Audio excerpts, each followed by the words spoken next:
nih kebruan weduku ya Allah. Hujan deras dan angin kencang memporak-porandakan rumah warga.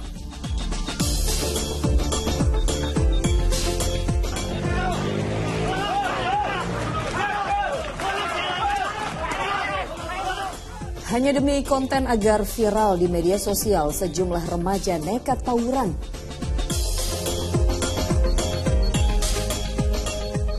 Astagfirullah ya Allah, ya Allah astagfirullah. Apa sih Mbak? Ya Allah astagfirullah. Kilo plastik. Heboh, warga rebutan uang yang ditebar di jalanan.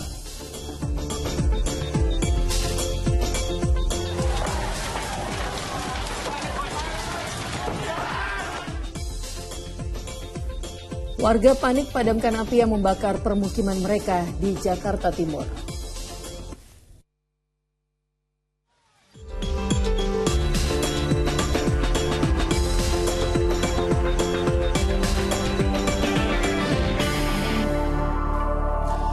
Halo, selamat pagi. Senang sekali saya Asran Syahrian Pratiwi Kusuma kembali menjumpai Anda di Fokus Pagi hari ini, hari Rabu 1 Februari 2023. Ya, seperti biasa dalam 1,5 jam ke depan kami hadir dengan rangkaian informasi dan juga peristiwa terbaru yang berhasil dihimpun tim redaksi kami hingga dini hari tadi. Kita awali Fokus Pagi hari ini dari informasi kebakaran pemirsa di mana si jago merah melanda 6 rumah dan 1 toko di kawasan Kayu Putih, Pulau Gadung, Jakarta Timur. Diduga kebakaran berasal dari kompor gas yang meledak dari rumah yang digunakan sebagai warung makan.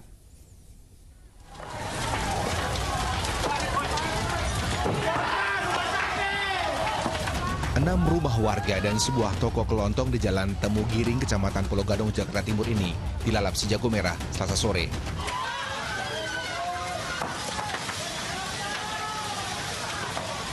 Kebakaran di permukiman padat itu diduga akibat kebocoran tabung gas di salah satu rumah yang dijadikan warung makan. Petugas Sudin Gul Karmat Jakarta Timur yang tiba di lokasi langsung berupaya memadamkan api. Akses menuju lokasi yang sempit membuat petugas cukup kesulitan melakukan pemadaman. Betul, awan dari kami yang pojok belakang sana, terus merambat ke rumah lainnya sekitar 6 rumah dan 1 toko. Bang, ada korban nggak Bang? Tadi sudah saya tanyakan ke pihak RT, korban dari warga nggak nihil. Alhamdulillah petugas juga dalam kondisi selamat semuanya.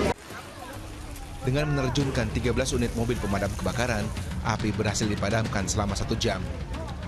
Sementara tidak ada korban luka maupun jiwa dalam peristiwa ini. Riwibowo melaporkan dari Jakarta. Di informasi lainnya, Gunung Anak Krakatau masih menyemburkan abu vulkanis. Ini petugas Satpol Airut Polres Lampung Selatan Lampung mengimbau warga, khususnya para nelayan, untuk tidak beraktivitas pada radius 5 km dari gunung.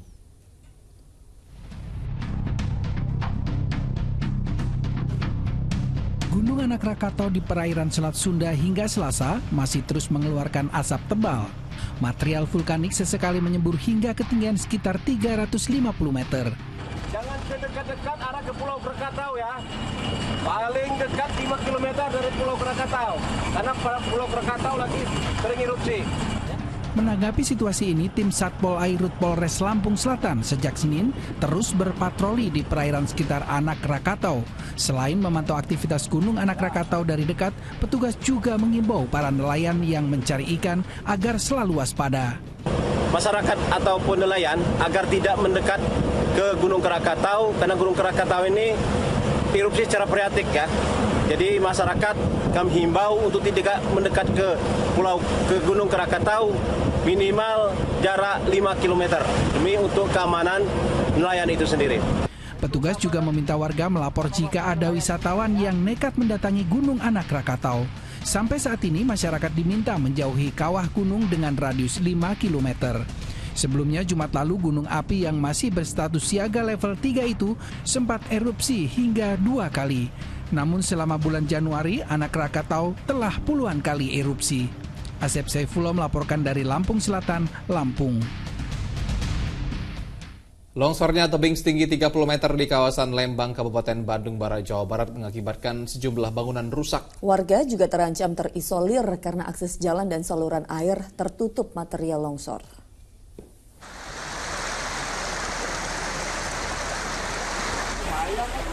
porak-poranda. Beginilah kondisi gudang penyimpanan material di Cibogo, Kecamatan Lembang, Kabupaten Bandung Barat, Selasa siang setelah tertimpa tanah longsor. Begitupun nasib rumah warga yang rusak tertimbun puing longsoran. Beruntung tak ada korban jiwa dalam musibah ini, sebab para pekerja gudang sedang istirahat di luar bangunan, sedangkan 2 orang penghuni rumah sedang pergi. Sebelumnya Selasa dini hari, tebing setinggi 30 meter di dekat permukiman warga longsor setelah hujan deras terus-menerus mengguyur kawasan ini. Kadangnya iya kagulomrang. Mana ya abdi mun teh nyangka longsor eta. Ainang kitu eta we asbes eta tah. Resort ngingang ieu gitu. Sementara itu, material longsoran juga menutup saluran air hingga air mengenangi jalan serta permukiman. Warga terancam terisolir karena akses mereka terganggu. Selokan yang ini kebendung kan, jadi airnya mengalir ke jalan, ada jalan warga juga yang bisa diakses warga. Sekarang jadi kena air juga, jadi kita dampak sekarang yang terjadi ya airnya aja, kita harus dievakuasi biar saluran airnya kebuka lagi. Hingga Selasa sore, belum ada bantuan datang, termasuk alat berat untuk mengeruk material longsoran. Pihak BPBD setempat masih mendata jumlah kerugian yang diakibatkan longsor. Muhammad Abbas melaporkan dari Kabupaten Bandung Barat, Jawa Barat. Belasan warga yang didominasi remaja diamankan polisi setelah terlibat tawuran di kawasan Tanah Pasir, Penjaringan, Jakarta Utara. Ironisnya mereka terlibat tawuran hanya demi konten agar viral di media sosial.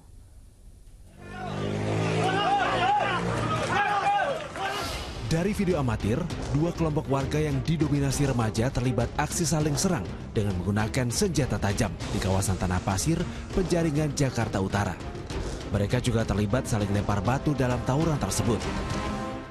Dari tawuran tersebut, polisi mengamankan sedikitnya 13 orang, 7 diantaranya di bawah umur. Petugas juga menyita sedikitnya 2 buah senjata tajam jenis celurit sebagai barang bukti. Kedua senjata tajam yang digunakan untuk tawuran tersebut justru disita dari para pelaku yang masih di bawah umur. Beberapa pengakuan daripada pelaku, mereka ini hanya ingin membuat konten supaya bisa ditonton oleh banyak orang. Namun kami melakukan tindakan untuk pencegahannya dalam arti ketika nanti terjadi suatu penganiayaan dan lain sebagainya, ini akan menjadi ajang sarana balas dendam. Oleh karena itu, saya mengambil tindakan tegas untuk mengamankan mereka. Selanjutnya, ke-13 pelaku tidak akan ditahan, melainkan dipulangkan untuk pembinaan oleh orang tua masing-masing. Namun mereka harus menandatangani surat perjanjian agar tidak mengulangi aksi tawuran tersebut. Arafah Supandi melaporkan dari Jakarta. Pemirsa, penjamretan ponsel di Surabaya, Jawa Timur bisa digagalkan oleh korbannya. Ini korban yang merupakan pelajar sekolah dasar dibantu temannya melakukan perlawanan hingga pelaku kewalahan. Selengkapnya dalam Indonesia Viral.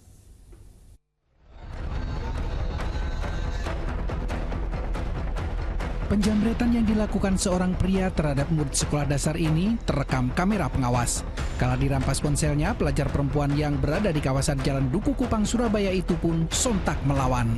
Korban dibantu temannya yang kala itu sedang istirahat jam sekolah.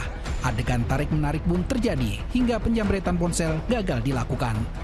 Keributan yang menjadi perhatian warga membuat tersangka berhasil diamankan polisi.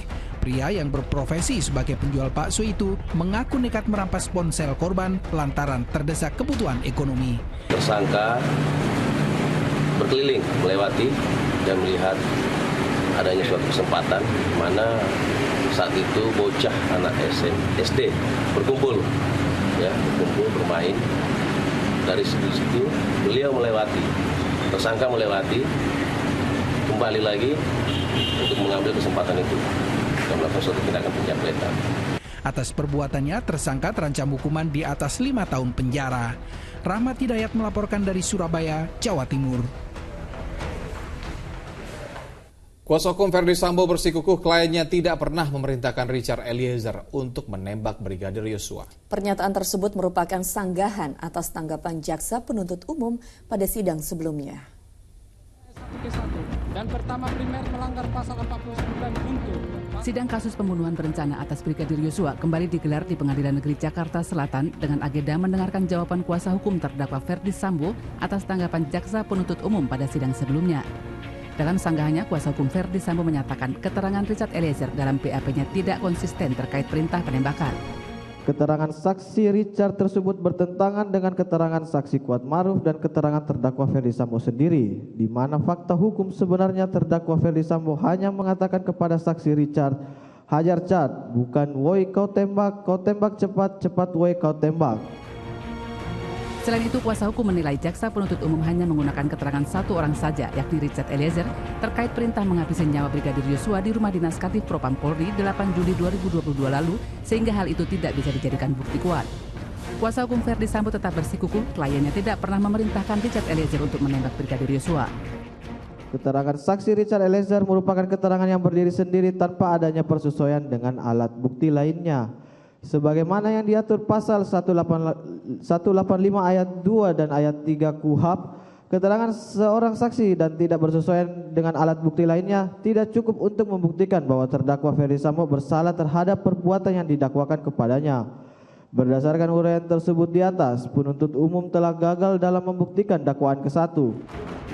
Sementara itu, Hakim Pengadilan Negeri Jakarta Selatan telah menetapkan jadwal sidang putusan atau vonis terhadap 3 terdakwa kasus pembunuhan berencana tersebut dalam 2 waktu berbeda, yakni tanggal 13 Februari dan 14 Februari 2023 yang akan datang.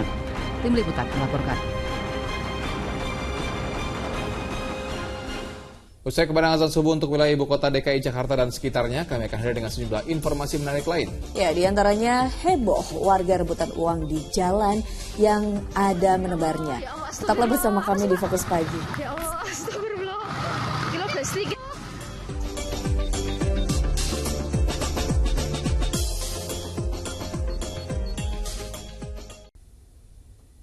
Ya, selamat menunaikan ibadah sholat subuh, khususnya bagi Anda warga ibu kota DKI Jakarta dan sekitarnya. Ya, kita lanjutkan informasi di pagi hari ini, pemirsa. 4 warga kemukiman Manggamat, Aceh Selatan diterkam harimau di kawasan konservasi Loser, Aceh. Salah satu di antaranya harus dirawat di rumah sakit karena menderita luka berat.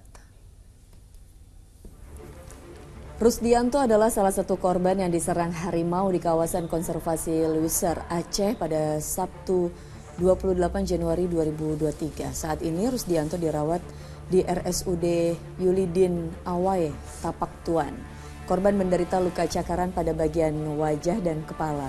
Penyerangan harimau itu bermula saat 4 orang anggota Forum Konservasi Loser melakukan patroli rutin. 2 dari 4 anggota forum diserang, sedangkan 2 orang lainnya bisa meloloskan diri.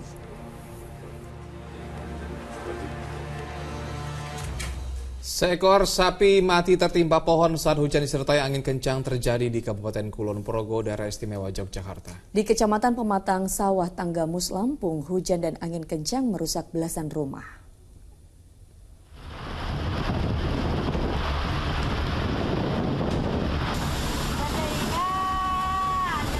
Angin kencang yang terjadi Selasa siang di Kecamatan Pematang Sawah, Tanggamus, Lampung merusak belasan rumah warga. 4 rumah rusak berat dan 17 rumah lainnya mengalami rusak ringan. Tidak saja merusak rumah, akibat terjangan angin melukai seorang warga setelah tertimpa atap bangunan. Masih posisi di dalam rumah, posisi kumpul dengan keluarga. Dengan seketika adanya angin sekencang itu dan menghancurkan rumah saya. Sebatang pohon kelapa di Karangwuni Wates, Kabupaten Kulon Progo, Daerah Istimewa Yogyakarta, tumbang setelah diterjang angin kencang disertai hujan deras Selasa siang. Naasnya, batang pohon menimpa seekor sapi yang sedang terikat tidak jauh dari batang pohon yang tumbang. Sapi itu pun mati seketika.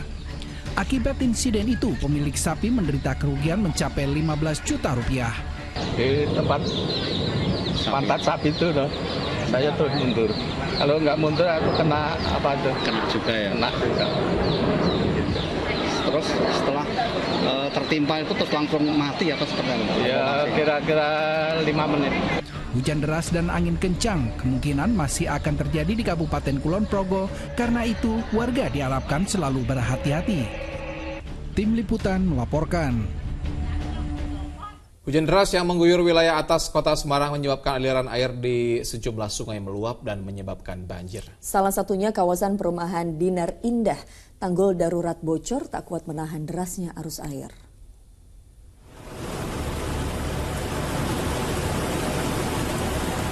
Saat aliran air bertambah ketinggiannya, petugas BPBD langsung memberi peringatan dini. Siaga. Sudah masuk airnya. Warga yang tinggal di sejumlah wilayah terdekat dengan aliran sungai, diantaranya daerah Rowosari, wilayah Meteseh, dan daerah Kelipang, Sendang Mulyo diimbau waspada. Derasnya arus air disebabkan oleh curah hujan tinggi di wilayah selatan kota Semarang, tepatnya di daerah Ungaran. Di kawasan perumahan Dinar Indah, tanggul darurat pada Selasa petang dilaporkan bocor. Tanggul tak kuat menahan derasnya arus air. Akibatnya air meluap masuk kembali ke areal perumahan, sehingga warga beramai-ramai mengungsi. Pada Selasa malam, ketinggian air sungai kembali turun, sehingga banjir di kawasan perumahan cepat surut. Sebelumnya, Menteri Koordinator Bidang Pembangunan Manusia dan Kebudayaan Muhadjir Effendi pada Selasa siang meninjau tanggul darurat penahan banjir di dekat perumahan Dinar Indah. Namun tanggul darurat kembali bocor karena tak kuat menahan derasnya arus sungai saat curah hujan tinggi pada Selasa petang. Agus Hermanto melaporkan dari Semarang, Jawa Tengah. Pemirsa, banjir melanda sejumlah kawasan di tanah air. Curah hujan yang tinggi membuat sejumlah permukiman terendam banjir. Ya, di antaranya 3 desa di Sidoarjo, Jawa Timur. Hampir sepekan banjir merendam 3 desa di Kecamatan Tanggul Anggim, Sidoarjo. Banjir yang merendam ratusan rumah tersebut membuat aktivitas warga terganggu. Ketinggian air yang mencapai 40 cm membuat sejumlah warga harus mengungsi ke tempat yang lebih aman.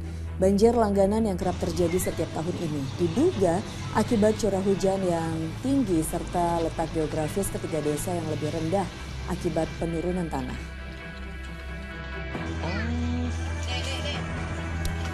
Akibat curah hujan tinggi dan meluapnya air sungai Martapura, jalan dan sejumlah permukiman di Kabupaten Banjar, Kalimantan Selatan terendam banjir. Ketinggian air yang mencapai 40 cm membuat warga harus mengamankan sejumlah barang ke tempat yang lebih tinggi. Hingga kini belum ada bantuan pemerintah setempat untuk mendirikan posko pengungsian maupun dapur umum. Nah, banjir juga masih merendam sejumlah kecamatan di Kabupaten Pidi, Aceh. Meski digenangi air hingga ketinggian 60 cm, sejumlah warga memilih untuk bertahan di kediamannya. Untuk meringankan beban korban banjir, sejumlah bantuan pun disalurkan. Sambil mengarungi banjir, anggota Polres Pidi mendatangi satu persatu rumah warga. Bantuan beras itu pun disambut antusias mereka.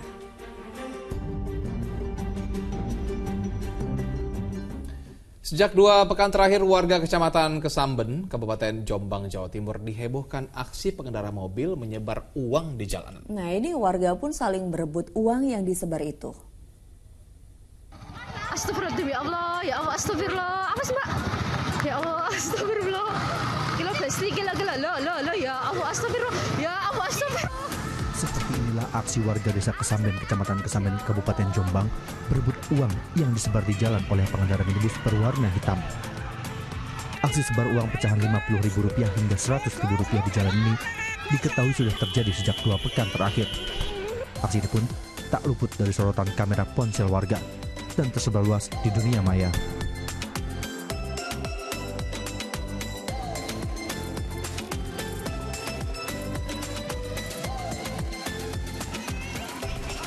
Tak heran bila warga yang sudah hafal waktu minibus ini melintasi jalan desa menunggu kedatangan mobil itu dengan berkumpul di pinggir jalan.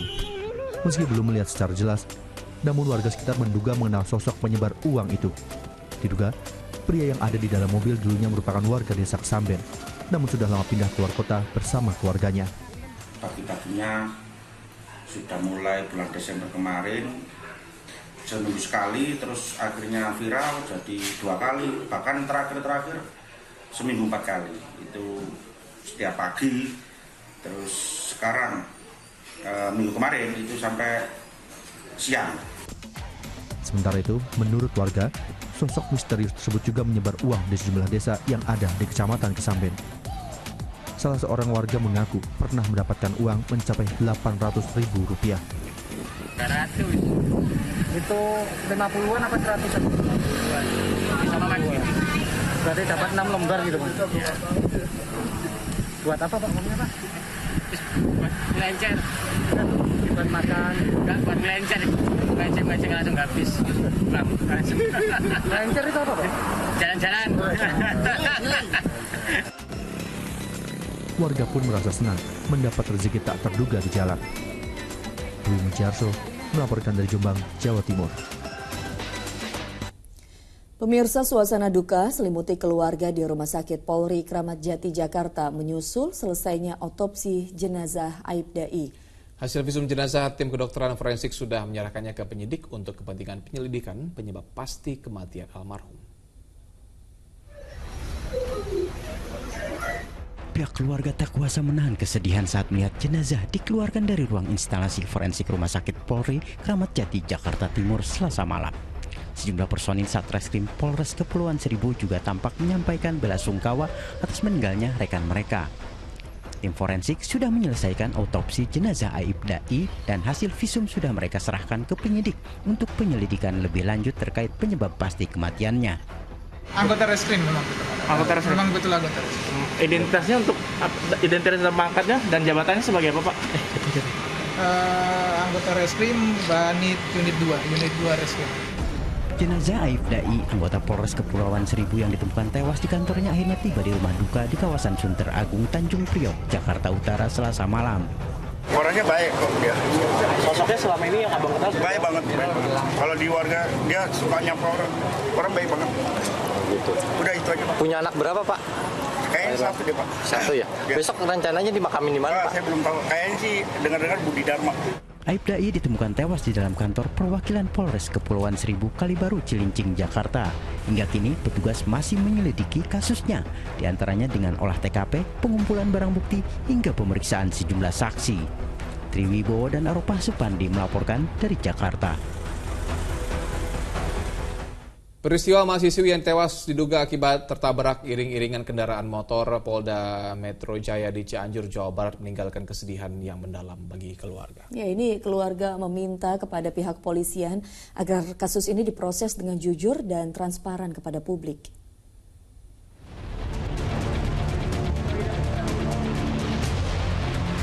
Tak terasa sudah sepekan lalu, peristiwa tragis yang dialami oleh Selvi Amalia terjadi. Mahasiswa ini tewas diduga tertabrak iring-iringan mobil rombongan Polda Metro Jaya saat melintas di Jalan Raya Cianjur, Bandung, Kabupaten Cianjur, Jawa Barat. Kepergian Selvi meninggalkan kepedihan yang mendalam. Keluarga meminta agar kasus tabrak lari Selvi Amalia diusut dengan jujur dan transparan kepada keluarga dan publik. Jadi saya paling dengar lagu, saya bikin video-video foto-fotonya di backsoundnya lagu ini. Ya pasti kangen banget ya. Ya setidaknya suaranya saat saya putar lagunya sedikit mengobati gitu, tapi malah ujungnya sering tambah sedih gitu. Buntut kematian mahasiswi dalam kecelakaan lalu lintas di Cianjur, Jawa Barat, seorang perwira menengah Polri mendapatkan sanksi dugaan pelanggaran kode etik. Polisi juga menahan tersangka, seorang pengemudi mobil sedan yang diduga menabrak Selvi selama 20 hari ke depan. Rendra Gozali melaporkan dari Kabupaten Cianjur, Jawa Barat. Kematian mahasiswa UI yang menjadi korban tabrak lari berbuntut panjang dan menyedot perhatian masyarakat luas dari berbagai kalangan. Pasalnya, kejadian pada 6 Oktober 2022 itu selain membuat duka mendalam, keluarga semakin terpukul dengan penetapan tersangka atas almarhum. Polisi terpaksa mendalami kembali penyelidikannya, diantaranya dengan menggelar olah tempat kejadian perkara.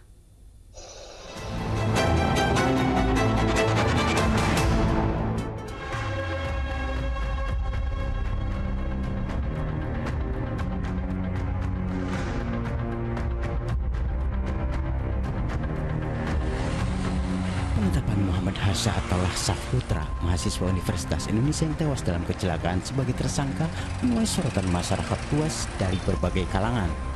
Desakan masyarakat kepada penyidik agar meninjau kembali kasusnya mendapat respon Kapolda Metro Jaya Irjen Fadil Imran. Selain membentuk tim khusus, Selasa siang Fadil Imran menggelar rapat tertutup dengan sejumlah pihak. Dari hasil rapat, Polda Metro Jaya memutuskan untuk menggelar kembali reka ulang kasus kecelakaan di Jalan Srengseng Sawah, Jagakarsa, Jakarta Selatan. Dari rekonstruksi tersebut akan ada fakta-fakta. Dan fakta-fakta ini tidak hanya oleh polisi sendiri, tapi melibatkan para ahli. Dari situ nanti kita akan mengambil sikap. Dalam kasus kecelakaan dugaan tabrak lari, Indonesia Police Watch, IPW menganggap ada keberpihakan dalam penanganannya termasuk dugaan pembelaan penyidik terhadap purnawirawan polisi AKBP Eko Setia yang diduga menabrak korban hingga tewas. Dengan penetapan status tersangka terhadap Hasra, hanya satu pihak yang diuntungkan. Walaupun dengan alasan kepastian hukum hanya satu pihak, yaitu terduga pelaku pelanggaran purnawirawan AKBP Eko tersebut. Tetapi keadilan masyarakat tidak diindahkan. Bisa saja terjadi namanya esprit de corps ya, walaupun dia sudah pensiunan, tetapi karena dia polisi, dia kemudian dibela ya. Kemudian penyidiknya berpihak. Bahkan Abdul Fikar, pengamat hukum pidana, menyatakan penetapan tersangka terhadap orang yang sudah meninggal dunia merupakan hal yang keliru. Sebab dalam kecelakaan lalu lintas semua pihak lalai dan yang hidup terancam pasal kelalaian. Karena itu pihak yang hidup gitu ya di dalam satu tabrakan itu akan bisa akan dijerat oleh pasal kelalaian itu tadi. Ya karena kelalaian mengakibatkan kematian orang lain gitu. Nah itu seharusnya seperti itu. Nah terhadap yang meninggal ya karena menurut hukum dia sudah berhenti sebagai subjek hukum, maka dia tidak bisa ditetapkan sebagai apapun. Sebelumnya dalam keterangan pers 27 Januari 2023 Polda Metro Jaya menetapkan Hasha sebagai tersangka berdasarkan penuturan para saksi dan gelar perkara sebanyak 3 kali. Jadi penyebabnya ya Muhammad Hasan sendiri. Kenapa jadikan tersangka ini gitu? Dia kan yang menyebabkan karena kelalaiannya menghilangkan nyawa orang lain dan dirinya sendiri kan gitu. Ini kan karena kelalaiannya dia sendiri. Si Muhammad Hasan ini sehingga dia meninggal dunia karena kelalaiannya si Muhammad Hasan sendiri dalam mengendarai sepeda motor, sehingga nyawanya dia hilang sendiri. Pihak keluarga korban menyesalkan tindakan kepolisian yang justru menetapkan korban sebagai tersangka atas kasus tersebut. Keluarga Hasha Atollah Syahputra pun mendatangi kantor Ombudsman Republik Indonesia di kawasan Kuningan, Jakarta Selatan. Mereka melaporkan dugaan maladministrasi aparat kepolisian dan rumah sakit selaku pihak yang mengeluarkan visum kepada korban. Sebelumnya seorang mahasiswa Universitas Indonesia Muhammad Hasha Atollah tewas diduga menjadi korban tabrak lari seorang purnawirawan Polri di kawasan Jakarta Selatan 6 Oktober 2022 sekitar pukul 21 waktu Indonesia Barat. Polisi telah menggelar perkara kasus ini pada November 2022 lalu. Namun kasusnya justru dianggap selesai karena tersangka sudah meninggal dunia. Tim Liputan melaporkan. Kasus percobaan penculikan kian marak di sejumlah daerah. Informasi selengkapnya akan disampaikan Asran Syadi usai jeda.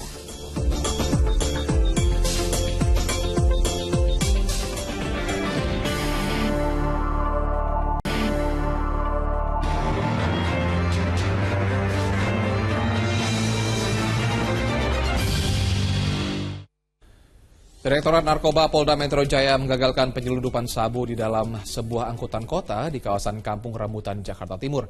Untuk mengelabui petugas, barang haram itu disembunyikan dalam kotak buah-buahan.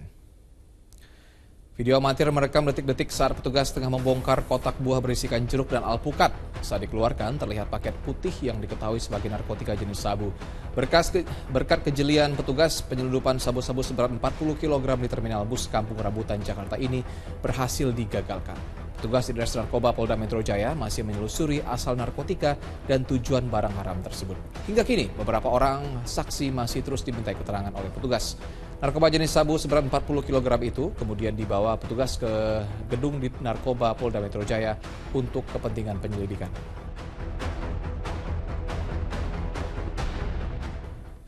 Seorang pengedar ekstasi di Medan, Sumatera Utara diringkus polisi yang tengah patroli. Penangkapan bermula dari gelagat mencurigakan pelaku yang kabur saat melihat polisi melintas.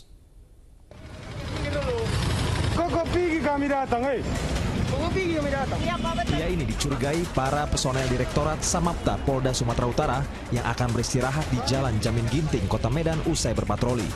Kecurigaan itu lantaran pria tersebut langsung pergi saat melihat sejumlah polisi yang melintas.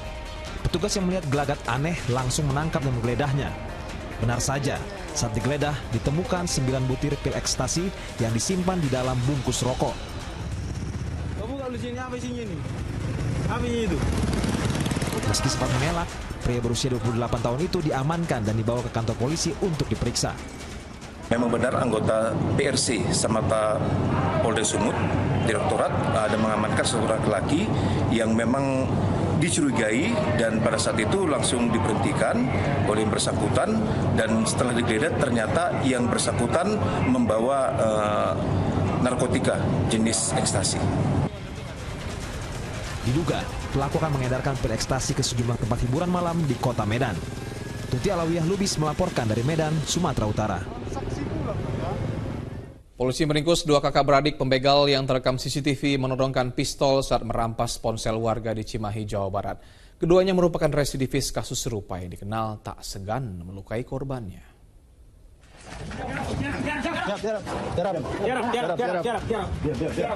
Kedua pria ini tak berkutik saat tim Resmob Polres Cimahi menyergap mereka di depan minimarket kawasan Ngamprah, Kabupaten Bandung Barat Selasa dini hari. Keduanya merupakan pelaku begal sadis di Cimahi yang telah lama diburu. Saat menggeledah mereka, polisi menemukan sepucuk airsoft gun. Mana bang? Kedua pelaku yang merupakan kakak beradik bisa ditangkap setelah aksi mereka merampas ponsel warga terekam kamera pengawas atau CCTV. Saat diperiksa polisi, keduanya rupanya sudah melakukan pembegalan dan pencurian disertai tindak kekerasan di sejumlah kawasan. Menangkap pelaku inisial ARL dan RS. Jadi ini pelaku juga merupakan residivis, pernah melakukan beberapa kejahatan yang sama di wilayah hukum Polres Cimahi dan sekitarnya. Terungkap pula keduanya adalah residivis kasus serupa yang masuk dalam daftar pencarian orang lantaran aksi kejahatan mereka kerap disertai kekerasan. Sejumlah barang bukti kejahatan sudah disita, seperti sepeda motor dan airsoft gun yang digunakan saat beraksi, serta ponsel hasil rampasan. Keduanya dijerat pasal tentang pencurian disertai kekerasan yang ancaman hukumannya minimal 9 tahun penjara. Muhammad Abbas melaporkan dari kota Cimahi, Jawa Barat. Kasus percobaan menculikan kian marak terjadi di sejumlah daerah. Di Semarang, Jawa Tengah, seorang bocah perempuan nyaris diculik 2 pria berboncengan sepeda motor. Namun isu penculikan banyak dimanfaatkan sejumlah anak untuk merekayasa cerita bohong demi berkelit dari kesalahan yang telah mereka buat.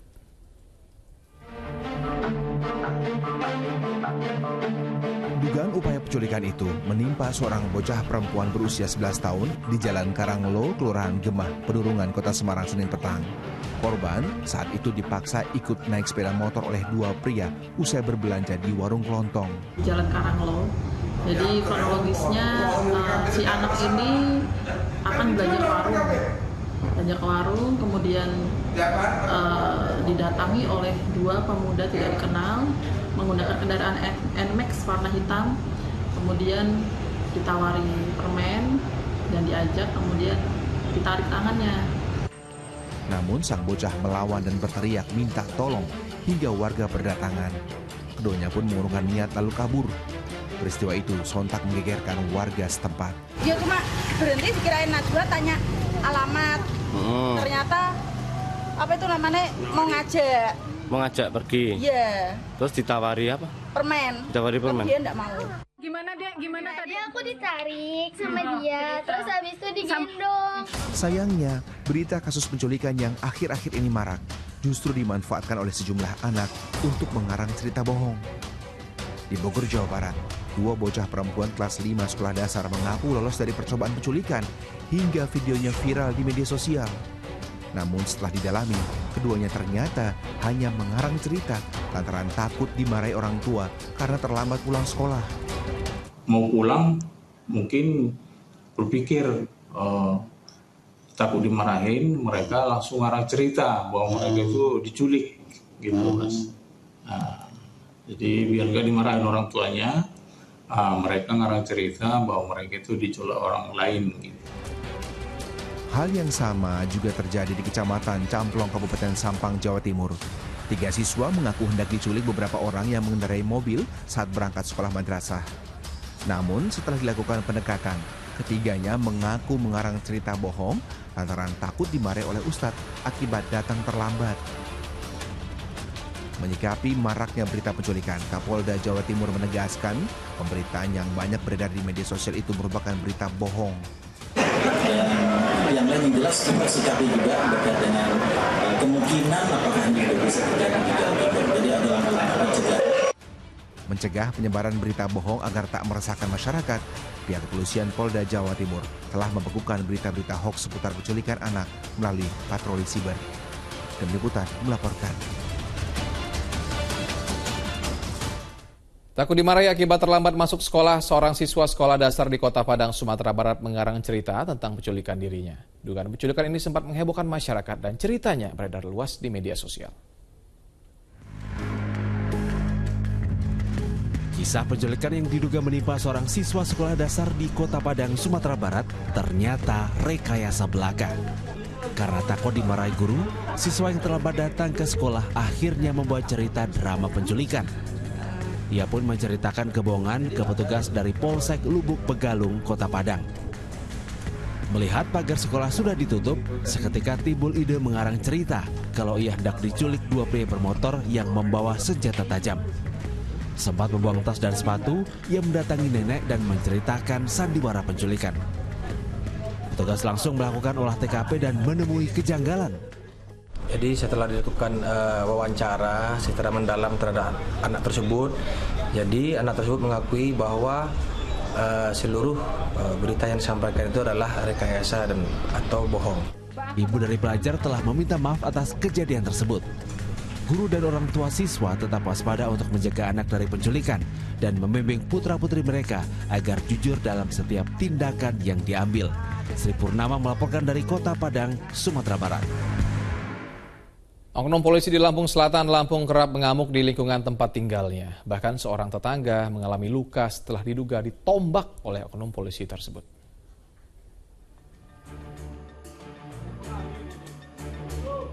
Warga komplek perumahan Adena 2 Desa Margoda di Kecamatan Jati Agung, Lampung Selatan ketakutan lantaran aksi anarkis seorang oknum polisi yang menganiaya tetangganya. Peristiwa berawal saat korban yang bernama Umar menyalakan lampu penerang jalan. Pelaku yang tidak terima lampu penerang jalan dinyalakan pada malam hari mendatangi dan menyerang korban menggunakan tombak sebanyak 5 kali. Beruntung, korban selamat. Namun korban mengalami luka di lengan dan dada karena dorongan tombak besi ke tubuhnya. Sebelumnya, pelaku seringkali membuat ulah hingga menakuti para tetangga. Bahkan, salah seorang tetangganya sempat dikejar menggunakan senjata tajam tanpa alasan. Akibatnya, komplek perumahan ini sempat ditinggal pergi warganya karena ketakutan. Warga berharap oknum polisi itu ditindak tegas oleh kepolisian. Di mana yang bersangkutan pernah sebelumnya dirawat di Rumah Sakit Jiwa Provinsi Lampung tanggal 5 Januari 2022 dan tanggal 11 Januari 2002. Dan hasilnya yang bersangkutan untuk diberi obat dan rawat jalan. Namun setelah terjadi kejadian yang bersangkutan melakukan pengancaman atau pemukulan dengan menggunakan besi tombak, yang bersangkutan kembali dilakukan rujuk. Saat ini, pihak kepolisian sektor Jati Agung melakukan patroli rutin guna meredam emosi warga yang terganggu. Hal ini untuk menghindari amukan warga terhadap keluarga pelaku yang masih tinggal di komplek itu. Asep Syaifullah melaporkan dari Lampung Selatan, Lampung. Warga di Kabupaten Boyolali, Jawa Tengah digegerkan dengan tewasnya seorang pria di dalam rumah. Sementara di Makassar, Sulawesi Selatan, warga juga menemukan sesosok mayat pria mengambang di bawah jembatan Sungai Talo, Tamalan Rea.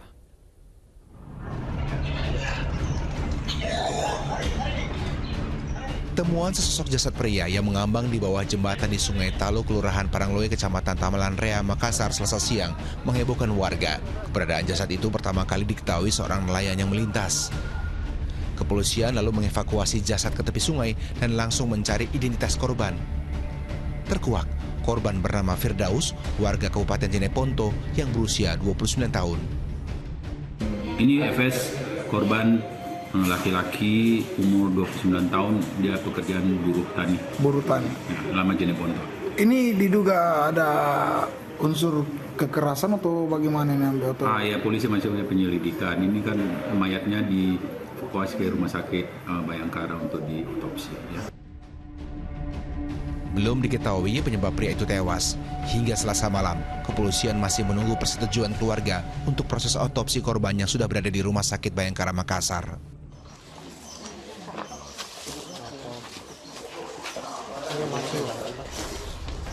Sementara itu di Boyolali, Jawa Tengah, warga desa Kaligentong, Kecamatan Gladaksari, digegerkan dengan ditemukannya seorang pria bernama Slamet Rifan dalam kondisi tak bernyawa di dalam rumah kontrakannya. Tewasnya korban diketahui setelah rekan kerjanya curiga temannya tak bisa dihubungi, sementara pintu rumah kontrakan terkunci dari dalam sejak Selasa pagi. Begitu pintu dibuka paksa warga, korban terkapar di lantai rumah dalam kondisi tak bernyawa. Sekitar jam 7 lah. Kabarnya langsung meninggal atau sakit? Pokoknya kan didodok-dodok kan nggak bangun, sudah jam segitu. Akhirnya nggak suruh lapor sama tetangga. Hingga Selasa sore, belum diketahui pasti penyebab kematian korban. Sementara Polres Boyolali masih menyelidiki temuan ini dan belum bersedia memberikan keterangan. Tim Liputan melaporkan. Pemirsa, pencuri tewas di amuk massa. Informasi selengkapnya bersama Pratiwi Kusuma sesaat lagi.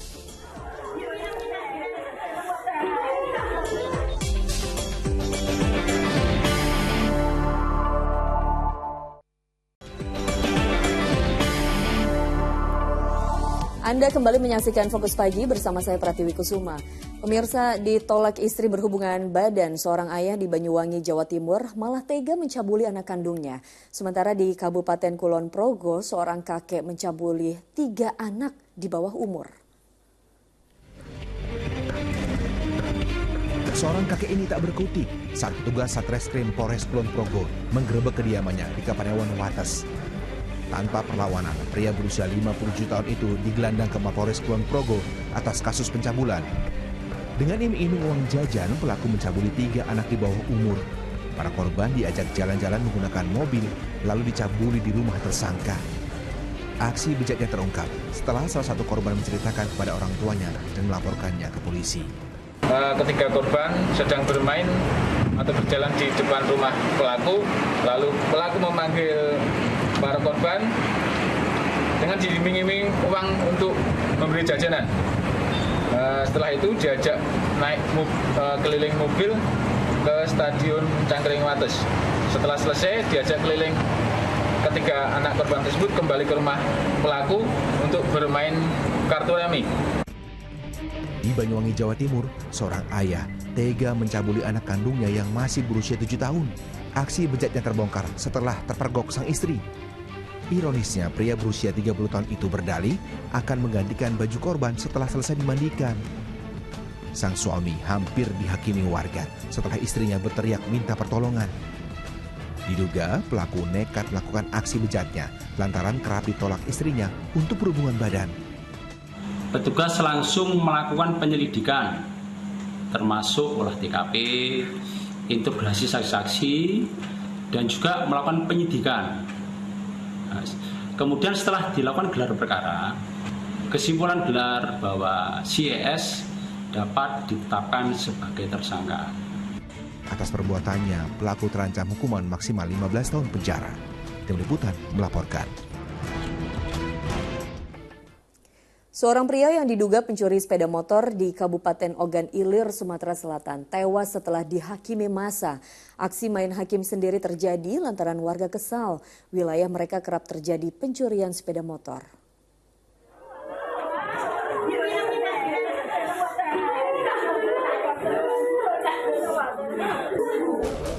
Tangis histeris keluarga pecah saat mengetahui Herdiansyah tewas usai dihakimi warga desa Tanjung Lalang, Kabupaten Ogan Ilir, Selasa malam. Emosi warga tak terbendung saat mendapati pria warga desa Kerinjing itu diduga tengah mencuri sepeda motor. Peristiwa berawal saat pemilik kendaraan menduga pelaku mencuri sepeda motor yang terparkir di sebuah tempat potong rambut di desa Tanjung Tambak, Kecamatan Tanjung Batu. Warga yang kesal dengan pencurian sepeda motor langsung menghakimi pelaku. Pelaku pencurian ini pun tewas karena menderita luka cukup parah di sekujur tubuhnya.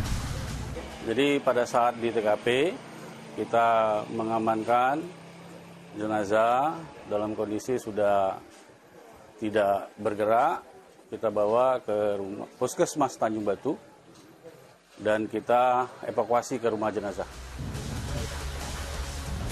Usai menjalani visum di rumah sakit, jasad korban langsung diserahkan kepada keluarga. Kasus pencurian sepeda motor ini masih dalam penyelidikan polisi. Dedi Irwansyah melaporkan dari Kabupaten Ogan Ilir, Sumatera Selatan. Seorang pria di Yogyakarta mencuri sepeda motor majikan dengan dalih untuk digunakan sehari-hari. Sementara itu aksi pencurian juga terjadi di Jakarta Timur yang pelakunya nekat memanjat ke lantai 2 rumah indekos.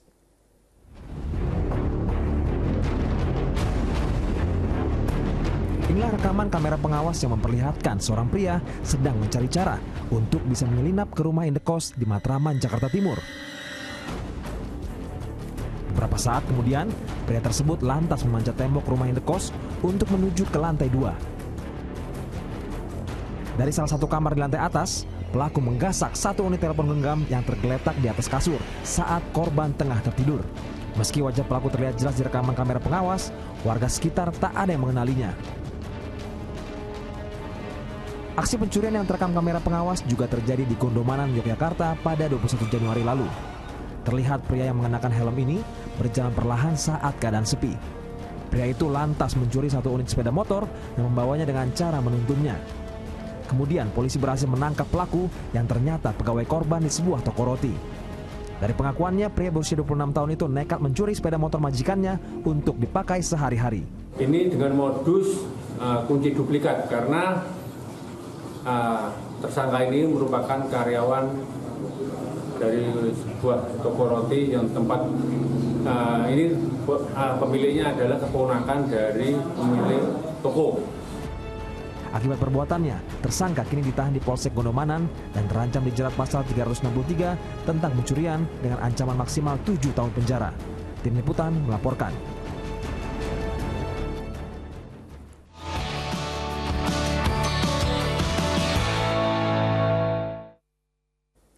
Dari informasi pasar, pemirsa, dampak cuaca ekstrim menyebabkan harga beras di sejumlah daerah terus naik di kisaran Rp2.500 hingga Rp3.000 per kilogramnya. Di Pasar Manis Ciamis, beras bagi warga miskin yang biasa dijual Rp10.000 saat ini naik menjadi Rp11.500 per kilogram. Kenaikan itu dikeluhkan pedagang beras karena warga mengurangi pembelian sehingga penghasilan pedagang berkurang. Udah hampir sebulan ini kan terus naik. Itu kenapa? Pasokannya kan berkurang, susah, nyarinya susah gitu. Biasanya Bapak pasokan dari mana, Pak? Sekarang dari daerah Majenang, ada dari Wanareja, ada dari Cirebon. Keluhan juga diungkapkan pembeli, naiknya harga beras telah memberatkan pengeluaran mereka. Pembeliannya dikurangi dari yang tadinya 5 kilo jadi 3 kilo. Oke ya. Harapannya gimana, Bu? Ya harapannya semoga harganya kembali turun, apalagi sebentar lagi memasuki bulan puasa. Di sejumlah pasar tradisional di Kota Tegal, Jawa Tengah, harga beras kelas medium naik berkisar Rp2.500 hingga Rp3.000 per kilogram. Sementara beras jenis C4 dijual Rp11.500 hingga Rp12.000 per kilogram. Naiknya harga beras karena pasokan berkurang akibat curah hujan tinggi. Mahalnya harga beras di pasaran membuat pemerintah tidak tinggal diam. Dalam waktu dekat, Perum Bulog akan menggelar operasi pasar. Beras dari Bulog tersebut akan dijual Rp8.300 per kilogram. Yang kita turunkan ini adalah beras-beras termasuk beras import ya, yang kualitasnya premium ya. Tapi kita tetap menjualnya Rp8.300. Jadi nanti teman-teman juga harus ngawasi ya, kalau ada yang berasnya mahal. Nah itu berarti ada permainan di situ. Operasi pasar yang digelar Perum Bulog salah satunya untuk menjaga kestabilan harga beras saat bulan puasa. Kegiatan itu akan melibatkan Satgas Pangan untuk mencegah penimbunan. Tim Liputan melaporkan. Pemirsa, warga mulai berburu operasi pasar beras murah di sejumlah daerah.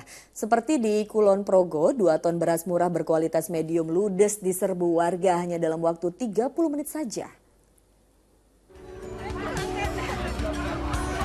Puluhan ibu-ibu di Kulon Progo Selasa pagi menyerbu Balai Desa Tawangsari, Kapanewon, Pengasih. Mereka membeli beras kelas medium dalam kemasan 5 kg yang disediakan Asosiasi Gabungan Kelompok Tani atau Gapoktan Kulon Progo dalam operasi pasar beras murah. Beras di sini hanya dijual seharga Rp9.475 per kilogram atau Rp47.000 per kemasan 5 kg. Harga ini lebih murah dari pasaran yang bisa mencapai Rp12.000 per kilogramnya. Tak heran dalam waktu 30 menit saja 400 kemasan beras sebanyak 2 ton ludes diborong. 5 kilo 47. 9.400 per kilonya. Lebih murah, Bu? Lebih murah. Operasi pasar murah ini sengaja dilakukan di balai desa karena dinilai bisa tepat sasaran ke warga. Karena betul-betul masyarakat yang membutuhkan, jangan di pasar. Kalau OP di pasar nanti kita tidak tahu kemana beras itu alurnya untuk kebutuhannya ke dagang lagi atau ke masyarakat, kita nggak tahu. Sebaliknya di Tegal, Bulog justru menggelontorkan beras kemasan medium berharga murah ke warung-warung pengecer di pasar tradisional seperti di Pasar Langon dan Pasar Pagi. Beras kemasan 5 kg yang dijual seharga Rp47.000 itu sengaja digelontorkan ke warung pengecer di pasar tradisional untuk menekan kenaikan harga beras beberapa hari belakangan ini. Maksimal 94.50 itu maksimal itu. Jadi sanksinya ketika kami temui, karena tidak ada yang menjual di atas dari head, kami cabut spanduk kami. Selain di Tegal, beras medium kemasan ini juga dipasok ke seluruh wilayah kerja Bulog seperti Pekalongan, Brebes, Pemalang, dan Batang. Tim Liputan melaporkan.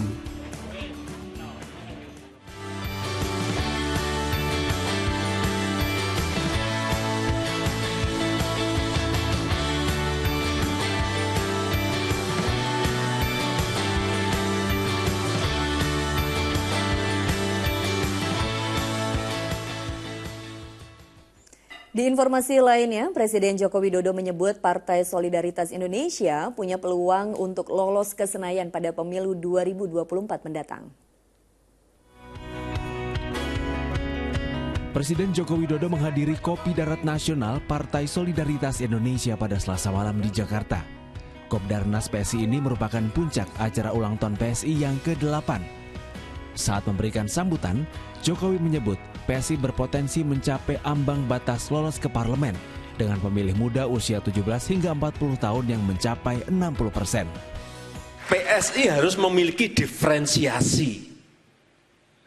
Kalau dibandingkan dengan partai-partai yang lain, jangan ngikuti mereka.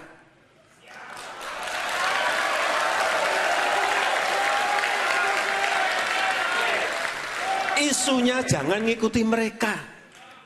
Jangan menjadi follower, tapi harus menjadi trendsetternya. PSI mematok target perolehan suara pada pemilu mendatang sebesar 8%. Sementara itu, setelah mengumumkan pengunduran dirinya dari Partai Solidaritas Indonesia pada 15 Desember 2022 lalu, Rian Ernest resmi berlabuh ke Partai Golkar Selasa kemarin. Ia resmi bergabung dengan Partai Golkar setelah diperkenalkan oleh Ketua DPD Partai Golkar DKI Jakarta Ahmad Zaki Iskandar. Rian akan menjabat sebagai Ketua Biro Pemuda Golkar DKI Jakarta. Tim Liputan melaporkan. Taklukan PSIS Semarang, Persib Bandung berhak di posisi puncak klasmen. Informasi selengkapnya kami hadirkan usai jeda.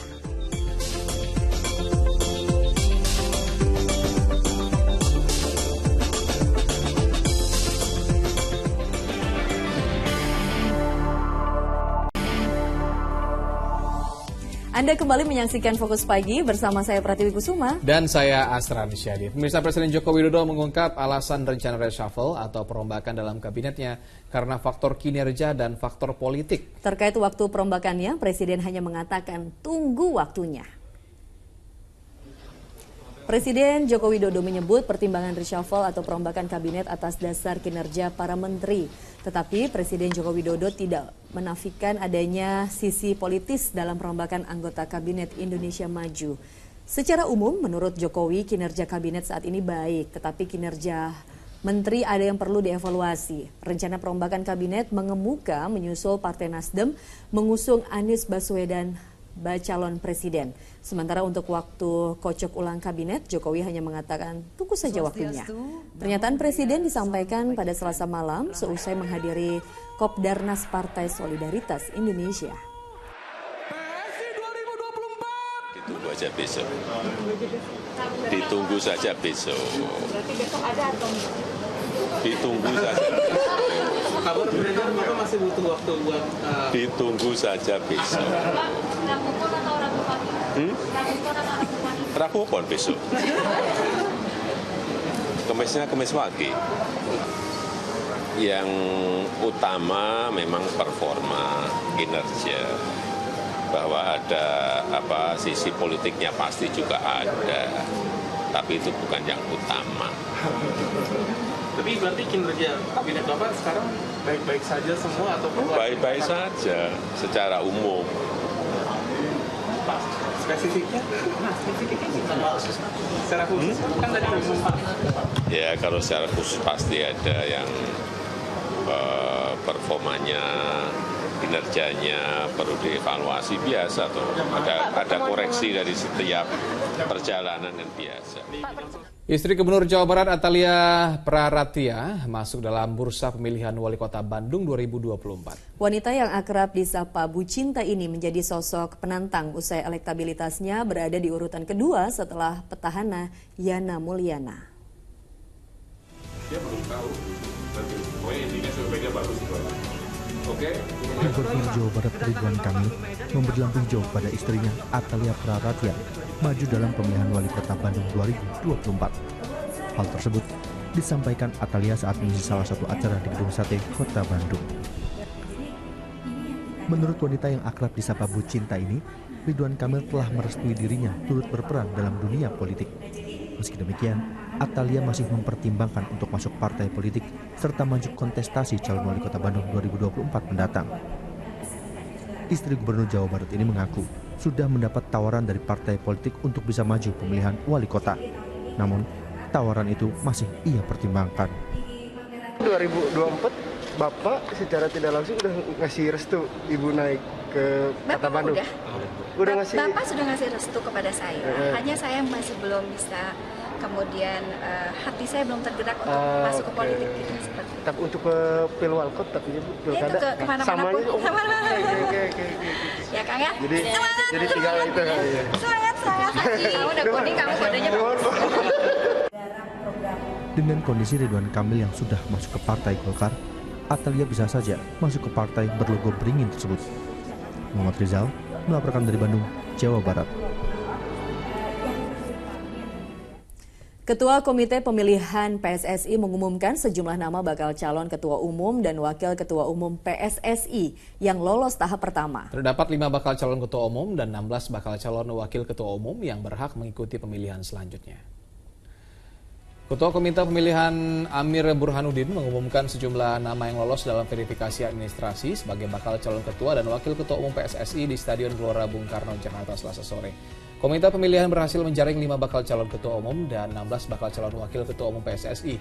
Ada 53 bakal calon anggota eksekutif yang lolos dalam verifikasi administrasi dan ada 2 bakal calon anggota ESKO tidak lolos dan boleh melakukan bandingan.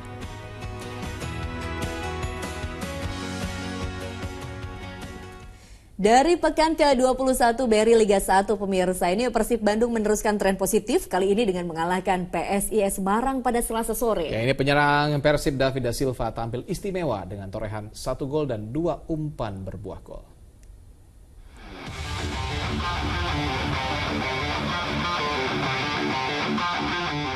Persib Bandung menantang tuan rumah PSIS Semarang di Stadion Jatidiri, Semarang, Jawa Tengah pada pekan ke-21 BRI Liga 1 Selasa sore.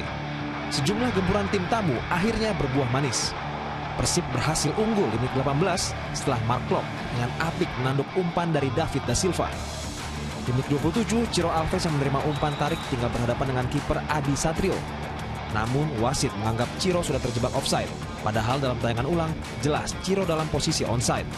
Ciro akhirnya mengukir nama di papan skor setelah memaksimalkan umpan dari David da Silva. Skor 2-0 untuk keunggulan Maung Bandung menutup interval pertama.